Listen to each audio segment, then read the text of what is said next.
What is pilgrimage? Pilgrimage in the Arabic language means aim, destination or purpose. The reason is clear. This pilgrimage is the ultimate journey of showing submission, ubudiyya, to God.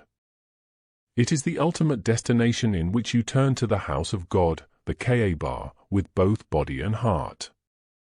God has invited you to His house, which He has called the Bayt al-Atiq, the ancient, liberated and liberating house. Your pilgrimage is one of freedom and liberation.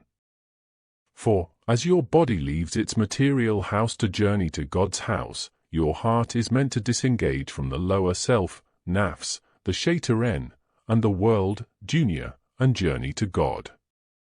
The reward for an accepted pilgrimage is to return home with the purity of a newborn child and all sins forgiven.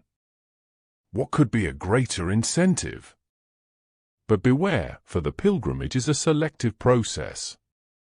Only a few will attain an accepted pilgrimage, which is a pilgrimage performed correctly, without any disobedience to God and without indulging in any argumentation. Be prepared. Be vigilant. Be focused. This will be one of the greatest and sweetest struggles of your life. And though you will long and dream for the rest of your life to go back, you may never return again.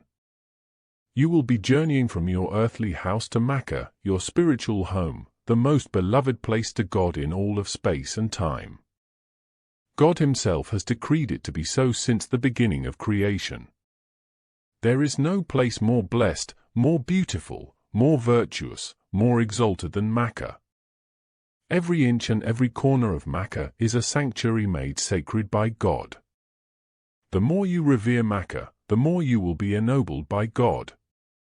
We must take the greatest of care to never think casually of our sojourn in Mecca or live within its precincts in disobedience or negligence. Some reports teach that it was in Mecca that our father Adam, alayhi al-salam, longed to go back to paradise and be in the presence of God. To console his loneliness, God commanded him to circumambulate around the space of the current Kaaba. And Adam did, and felt whole again. Other texts teach that Noah, alayhi al-salam, Abraham, alayhi al-salam, and many prophets before them, alayhim al-salam, all did circumambulation around God's sacred house. Their spiritual energy and legacy fills the air. You will be walking in the footsteps of the Messenger of God, peace and blessings be upon him, and his noble companions. Shelter, solace and sight. The pilgrimage and its rites are described in various and powerful ways by God and His Messenger, peace and blessings be upon him. Through these descriptions, we gain insight into the deeper meanings of it. The rites of the pilgrimage are described, for example, as manasik, moshari'ah and moshahid. Mansak, plural manasik, usually translated as ritual, connotes shelter, maskan, and tranquility, sukoen.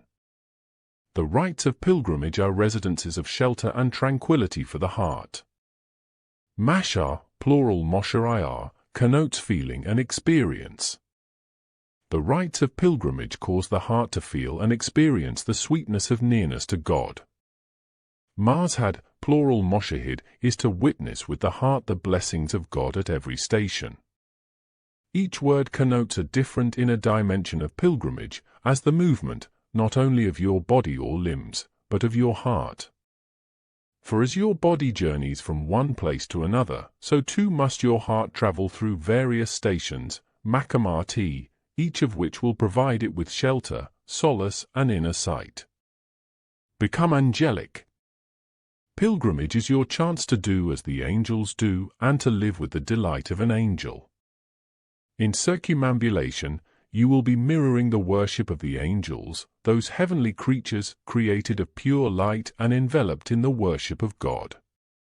Texts teach that the Kaaba is connected in an imperceptible way to the heavenly Kaaba of the angels, around which they are constantly in circumambulation. 70,000 angels perform circumambulation around this house and are replaced with others, never to cease in their worship. Around the Kaaba, we are in a heavenly dimension. Near the Kaaba is the black stone, and the area in which the Prophet Abraham stood, both gems from Jannah. We are taught that the stone was darkened by the sins and transgressions of man. Its heavenly light is now folded from us. The stone will be personified in the afterlife by God and will witness on behalf of those who approached it with truth and sincerity. The stone can be said to take a picture of your heart as you stand before it. Kissing the stone was an act done by the Prophet Muhammad, and so today you find many that perform the same action. May our hearts find their ultimate rest by journeying to God long after our bodies have returned from pilgrimage. May we always be in pilgrimage.